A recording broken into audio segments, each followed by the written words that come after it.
Hi, folks. This is Mark Smith with Family Tree Counseling Associates. This is my new office. I call it World Headquarters. Not trying to be grandiose or anything, just playing with it a little bit.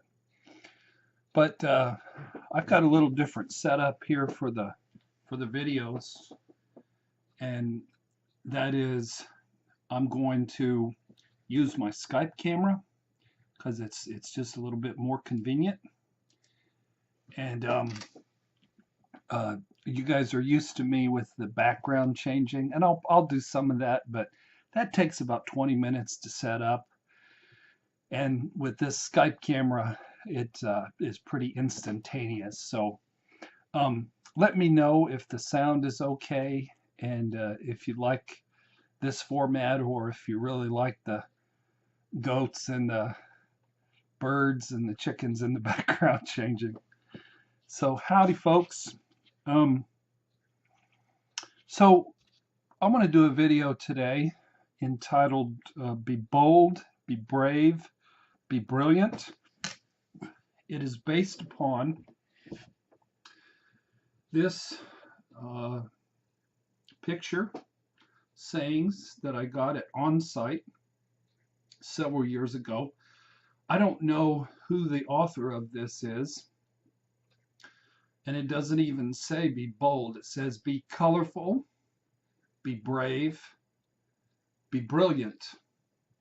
And then the writing gets small, and it says be true to who you are, be thankful, be still, be fierce, and be exceptional.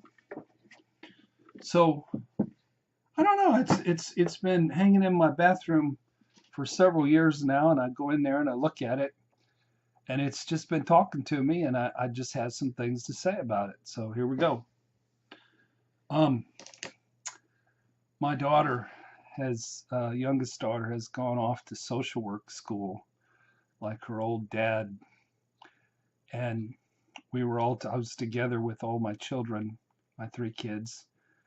And I asked my son, my 27-year-old son, I said, older brother, do you have any advice for little sister as she goes out into the world, to this new state, this new big city, this new adventure?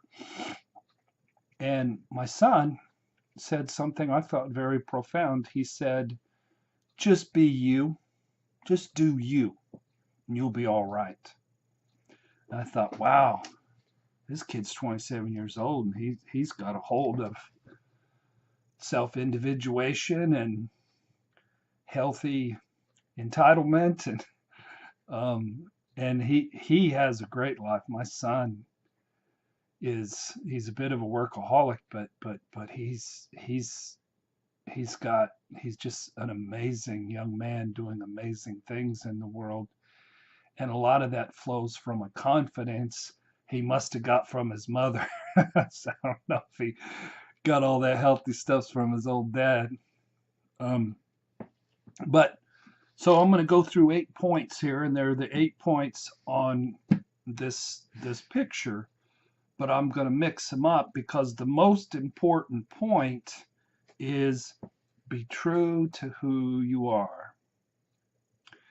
And the thing is, we who've been through narcissistic abuse, a lot of times we don't know who we are. You know, sometimes we feel like a 7-year-old, and sometimes we feel like a piece of crap, and sometimes we feel like a warrior, and sometimes we feel like a loser, and those can all happen in one day. Yeah. But what this process of recovery from narcissistic abuse syndrome is about, it's about teaching you who you are, and it's about healing the wounds of your childhood. You can't be true to who you are until you know who you are. And pain in life isn't necessarily a bad thing. Pain is meant to tear down your defense mechanisms so that You can figure out who you are, and then you can carve your place in the world. Be true to who you are. Point number 2, all the important ones were in little writing, oddly enough. Be still. There's a place in the Bible that says, be still and know that I am God. And there's a lot to be said to being still. And you know what? You don't have to get up every morning and have an hour-long meditation to be still. I just try to pay attention to my gut. Recently, I had made plans to go home to Indiana the end of next week, but I was still, and there's this little voice said, no, you need to stay home. You need to stay at the beach. You need to stay home and get grounded, and really focus on your wife and your home and your dogs and your work. And so being still is just listening to that still small voice in your spirit, and you just know that you're right. I have this theory that a healthy person is always in the right place at the right time with the right people for the right reasons. But a codependent many times is in the wrong place at the wrong time for the wrong reasons. So it's important to be still and connect with your belly, connect with your gut. Point number 3, be thankful.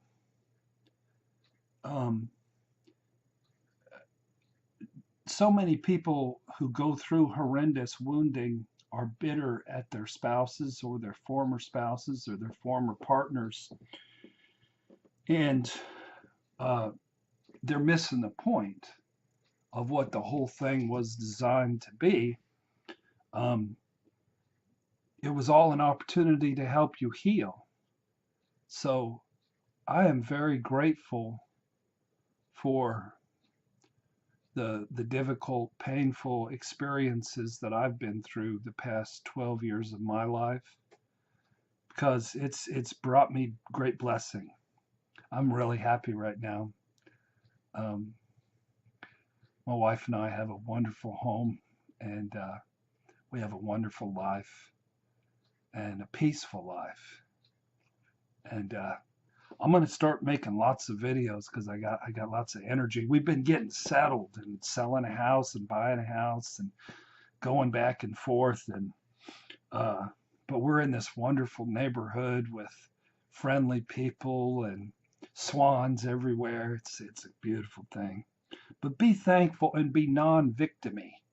I was looking at one of my old videos today, and somebody wanted me to write a book on not being a victim. That'd be a good topic on a book. Number 4, be colorful. Everybody, has different ways of being colorful. My way of being colorful is wearing earrings and having tattoos and riding motorcycles and laughing and writing poetry, and I just love beautiful things. But when you have joy, you have color and you have spark, but it comes from being true to yourself. Number 5, be brave. If you're going to survive narcissistic abuse, you're going to have to be badass brave. You're going to have to be strong. I don't know if y'all can see it. I've showed this to you many times, but I got this tattooed on my arm here. I'm going to turn it to where you can see it. I can't quite turn it. It says, there we go, courage. I look down on that every day because it takes a lot of courage to survive narcissistic abuse. It takes a lot of courage to cry the tears in the middle of the night. It takes a lot of courage to be put through a smear campaign, be hassled by indirect individuals through a smear campaign, be financially damaged. Takes a lot of courage. You know, when there's flying monkeys throwing flaming arrows at you. Number 6, be brilliant. Be brilliant. It doesn't mean that you have to be really smart or really insightful. If you're true to yourself and you're still and you listen to that still small voice and you are who you are, you're gonna be brilliant. You're gonna bring your particular brand of brilliance to the world. Number 7, be fierce. Be fierce. I've had a lot of fierceness this past 2.5 years. Some of it's been reactive fierceness. Most of it's been just pure bravery and guts. But you're going to have to be fierce in this world because, you know, it'll eat you alive. You know, and I was talking with a couple today and they were talking about healthy male energy. Healthy male energy isn't dominating or aggressive.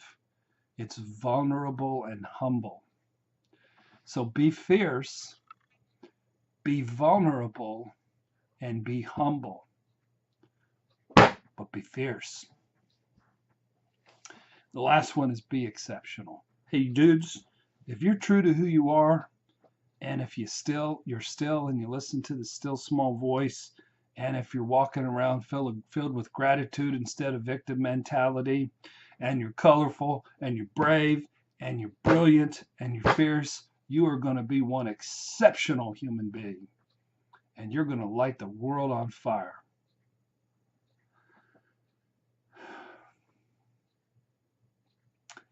I just wanted to share that.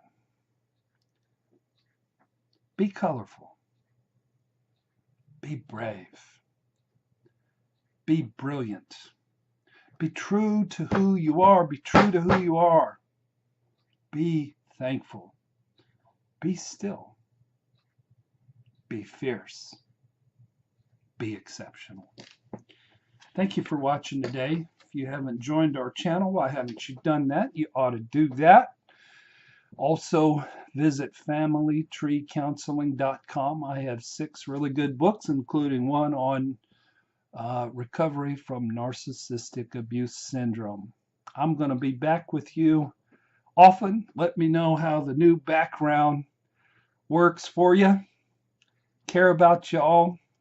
God bless. Thank you for